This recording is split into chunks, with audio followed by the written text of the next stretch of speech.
तर आम्ही हॉस्पिटलच्या बाहेर आल्यावरती अंशच्या पप्पाला खूप जास्त भूक लागली होती. ते म्हणले पहिलं खाऊन घेऊयात आणि मग हॉस्पिटलमध्ये जाऊयात. आणि मग आम्ही इथं हॉस्पिटलच्याच बाहेर हॉटेल होतं तिथं बसलो होतो. इथं बघा तुम्ही बघू शकता हे हॉस्पिटल आहे आणि इथंच होतं हे हॉटेल. मग आम्ही इथंच खायला बसलो होतो. म्हणलं जास्त लांब नको कुठं जायला, इथं आहे तर इथंच खाऊन घेऊयात. आणि मी मागवलं होतं छोले भटुरे आणि अंशच्या पप्पाने मागवले होते पनीर तवा राईस.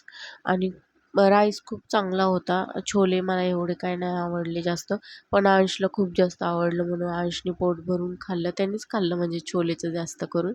आणि मग मी राईस खाल्ला आणि थोडासा राईस राहिला होता. मग आम्ही ते पार्सल घेतलं, कारण की आपण घेतो पैसे देऊन, मग आपण वेस्ट कशाला घालवायचं, म्हणून मी ते पार्सल घेतलं होतं घरी.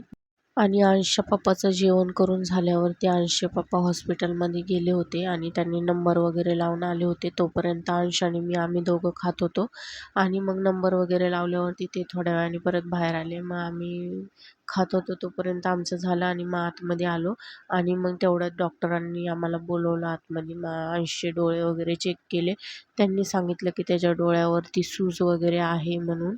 आणि त्यांनी ते फोटो वगैरे सुमित सरांना पाठवून दिले की त्याच्या डोळ्यावरती सूज आहे म्हणून अजूनही. त्याच्यामुळं औषध गोळ्या त्याच्या आत्ता सध्याला जसे चालू आहेत ना, तसेच कंटिन्यू चालू ठेवायच्या आहेत. आणि ती सूज त्याची हळूहळू करून उतरणार. त्या गोळ्या दिल्या त्याला टायमावरती वेळेवरती. आणि त्या गोळ्यांनी त्याला खूप जास्त भूक पण लागते. आणि आमचं हॉस्पिटल वगैरे करून झाल्यावरती आम्ही निघलो होतो दौंडला जाण्यासाठी. तर दौंडला जाण्यासाठी आमचं हॉस्पिटल खूप लवकर झालं होतं. मग आम्ही 1 तास तिथं स्टेशनला बसलो होतो. मग अंशचे पप्पा टाईमपास पेरू घे, हे काय काय घे खायला प्यायला. मग आम्ही खात पीत आमचा प्रवास चालू असतो प्रत्येक वेळेस. आणि त्यांना पण लागतं खायला असं काय पण चटर-बटर. तर असा होता आमचा पूर्ण प्रवास. आणि आम्ही खूप जास्त वैतागलो होतो दोघं पण. असं झालं होतं की कधी घरी जाईन आणि पडन. पण अंशचे पप्पा बोलले चल आपण चिकन घेऊन जाऊयात. मग मला सुक्कं बनवायला लावलं, चपात्या करायला लावल्या, राईस करायला लावली. मग मी घरी आल्यावरती चिकन बनवलं. खरं तर जेवण बनवायची बिलकुल पण इच्छा नव्हती, पण अंशच्या पप्पांनी सांगितलं म्हणून मी बनवलं. जाऊ देत म्हणलं आता बोललेत तर बनवून टाकावं.